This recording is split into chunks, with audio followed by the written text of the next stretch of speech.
इस कहानी के पिछले एपिसोड अगर नहीं देखे आपने तो उसे चैनल पर जाकर जरूर से चेक कर लेना, वरना ये कहानी आपको बिल्कुल भी समझ में नहीं आने वाली। इस कहानी की शुरुआत में हम नकली नामसून को देखते हैं जो कि तेजी से चाकू लेकर आती है और नामसून को मार देती है, लेकिन नामसून उससे बच जाती है क्योंकि उसने उस चाकू को पकड़ लिया था। वो नकली नामसून को उठाकर दूर फेंक देती है जिस वजह से उसके पैर में चोट आ जाती है। वहीं दूसरी तरफ हम नामसून की मोम को देखते हैं जो कि उसी ड्रग माफिया से मिलने के लिए आई हुई थी, जहाँ पर वो उसकी कंपनी के बारे में बहुत ज्यादा डिटेल्स मांगती है क्योंकि वो इन्वेस्ट करना चाहती थी थुगो में। इस वजह से तो वो बंदा भी बता ही देता है, लेकिन वो सारी डिटेल्स नहीं देता। लेकिन इन सब बातों से पहले वो पोकर खेलते हैं। वहीं दूसरी तरफ हम नामसून की ग्रैंड माँ को देखते हैं जो अपने बेटे के साथ बैठी हुई थी, जो कि हैक करके उस मुजरिम का पता लगा लेता है जिसने स्कैम किया था उस अंकल के साथ जो कि वहाँ पर काम किया करता था, जिसे नामसून की दादी पसंद किया करती थी। नामसून की ग्रैंड माँ उस जगह पर जाती है जहाँ की उन्हें लोकेशन मिली थी और वो वहाँ पर जाके गेट तोड़ देती है, जो कि देखकर वो बंदा तो पूरी तरीके से हैरान था। अंदर जाकर जो दो बंदे ये फेक कॉल्स किया करते थे उन दोनों को वो बहुत मारती है और उठा के पुलिस स्टेशन लेकर आती है और उन्हें वहाँ पर बंद करने को कहती है और उनका काम उन्हें सही से करने को कहती है क्योंकि पुलिस का काम तो उन्होंने ही कर दिया था। वहीं हिसी के घर पर हम हिसी के हेड को देखते हैं जो कि पानी ढूंढ रहे थे पूरे घर के अंदर क्योंकि वो अपना कंट्रोल खो रहे थे, और तभी वो बाथरूम में पहुंच जाते हैं जहाँ पर वो गटर का पानी देखते हैं, लेकिन सीन यहाँ पर कट हो जाता है। वहीं हम नामसून और हिसिक को देखते हैं जो कि नामसून हिसिक से कह रही थी कि उन्हें सामान खरीदना चाहिए, शायद उसके अंदर उन्हें ड्रग मिल सके, लेकिन वो ज्यादा सामान नहीं खरीद सकते थे। इस वजह से नामसून उसे कहती है कि उसे सीईओ के करीब जाना पड़ेगा ताकि वो उसके कंप्यूटर को चेक कर सके और जान सके कि उसके कंप्यूटर में क्या क्या जानकारी है ताकि वो उसकी रिजल्ट निकाल कर उसे दे सके। इसके बाद हम नामसून की मॉम को देखते हैं जो कि अपनी पूरी फैमिली को एक पार्टी पर बुला रही थी।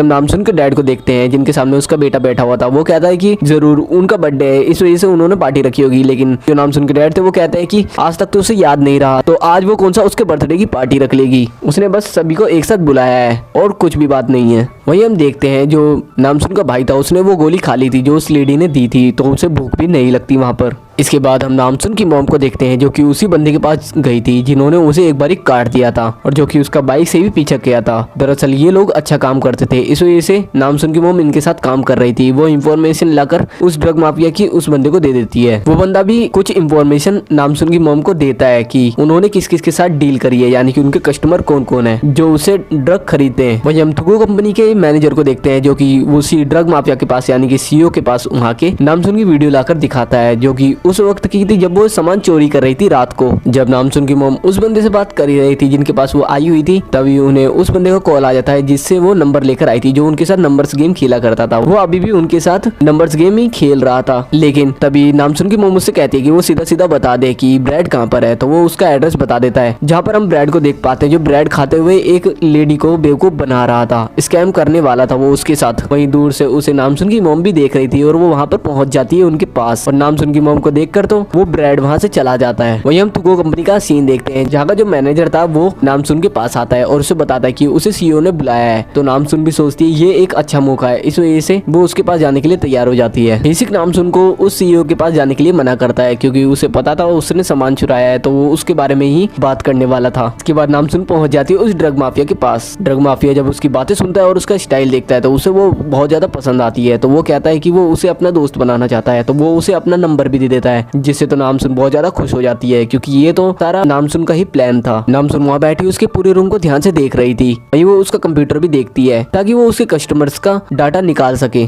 इसके बाद नंबर लेने के बाद वो बाहर जाकर हिसी को कॉल करती है और बताती है कि उसने सीईओ का नंबर ले लिया है। इसके बाद हम नामसून को रेडी हुआ देखते हैं जो अपने डैड के पास जाने के लिए तैयार हो रखी थी। तभी वहाँ पर हिसिक भी पहुंच जाता है और उसे उसके डैड के पास ले जाता है। इसके बाद हम नामसून को देखते हैं जो कि अपने डैड के पास पहुंच जाती है और उनके साथ बहुत ज्यादा घूमती है उन्हें और उनके साथ बहुत ज्यादा मजे करती है, और वो तो अपने डैड को अपने कंधे के ऊपर भी उठा लेती जिससे सभी लोग देखकर बहुत ज्यादा हैरान भी होते हैं। यहाँ पर नामसून के डैड बैठकर उसके साथ पुरानी बातें भी शेयर करते हैं कि कैसे वो उसे मंगोलिया लेकर गए थे जहाँ पर वो उसे खोकर आ गए थे, जिसके लिए वो हमेशा खुद को गिल्टी मानते थे। हम हिसी को देखते हैं जो कि पुलिस स्टेशन आकर अपने जो उसका साथी था उससे कहता है कि वो उसका सर्वर हैक कर ले, यानी थुगो कंपनी का जो सर्वर है उसे हैक कर ले, लेकिन वो बताता है कि वो बहुत ज्यादा थक चुका है, इसलिए अभी तो वो ये काम बिल्कुल भी नहीं कर सकता। इसके बाद हीसिक को नामसुन की मॉम का मैसेज आता है जो कि उसे पार्टी में बुला रही थी। इसके बाद हम होटल का सीन देखते हैं जहाँ पर तैयारियां चल रही थी, जहाँ पर सभी लोगों को हम देख पाते हैं जो कि बहुत ज्यादा तैयार होकर वहाँ पर आए हुए थे। इसके बाद वहाँ पर हीसिक अपना इंट्रोडक्शन देता है और साथ ही वो बंदा जो कॉफी बनाता है वहाँ पर अपना इंट्रोडक्शन देता है, जिसके बाद सभी खाना खाना चालू करते हैं। लेकिन हम नामसुन के भाई को देख पाते हैं जिसने वो दवाई ली हुई थी और उस खाने की जगह पर पत्थर दिखाई दे रहे थे। जिसके बाद सभी मिलकर ड्रिंक भी करते हैं। वहाँ पर जो नामसुन की मॉम थी उसके असिस्टेंट को देखते हैं, वो भी खड़ी होती है और वो कहती है कि मैं एक बात बताना चाहती हूँ, और वो कहती है कि वो जो नामसुन के डैड है उसके बच्चे की माँ बनने वाली है। और ये सुनकर तो जो नामसुन के डैड थे वो पूरी तरीके से हैरान हो जाते हैं, बोलते हैं मैंने तो ऐसा कुछ करा ही नहीं है आज तक। और सबके सब लोग उनके ऊपर चढ़ जाते हैं और उन्हें कहने लगते हैं कि वो बहुत ज्यादा बेकार आदमी है, वो ऐसे हैं वो वैसे हैं। और जो नामसुन के डैड थे उन्हें तो हार्ट अटैक आने वाला था ये सब सुनकर। लेकिन तभी जो नामसुन की मॉम थी वो वहाँ पर कहती है कि सरप्राइज, क्योंकि उनका बर्थडे था आज और वो एक सरप्राइज कर रहे थे, यानी कि ये एक बड़ा सा प्रैंक था।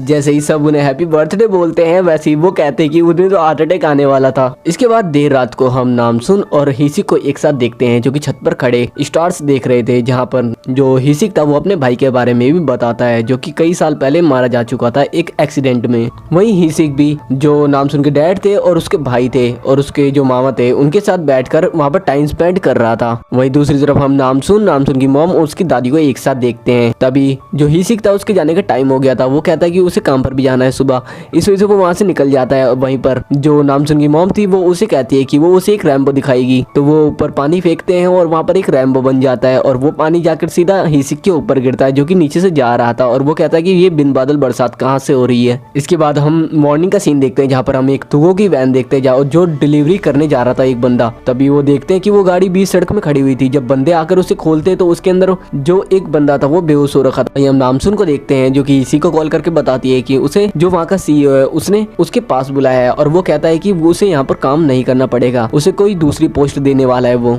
वहीं इसी को पता चलता है कि उसके जो हेड सर थे वो वहाँ पर आए नहीं पुलिस स्टेशन, तो उन्हें उसकी फिक्र होने लग जाती है क्योंकि उनका फोन भी नहीं लग रहा था। इसके बाद हम नामसुन को देखते हैं जो कि जो ड्रग माफिया था उसे अपने साथ ले जाता है क्योंकि वो खाना खाने एक साथ जाने वाले थे। और वहीं दूसरी तरफ हम नामसुन के भाई को देखते हैं जिसके बाद फिर से वही लेडी आती है और उसे एक गोली दे देती है, वही गोली जिससे उसे भूख नहीं लग रही थी। वहीं वो ड्रग माफिया नामसुन को एक जगह पर ले जाता है और एक जगह पर खड़ा कर देता है और उसके ऊपर बहुत ज्यादा वेट डालता है और वो कहता है कि वो उसे कुछ भी नहीं होने देगा। और नामसुन वहाँ पर बचने की कोशिश कर रही थी जिसका एहसास उसकी मॉम और उसकी ग्रैंड माँ को भी हो जाता है और उसकी जो मॉम थी वो अपनी बाइक लेकर निकल जाती है। और इसी के साथ यहाँ पर ये एपिसोड खत्म हो जाता है।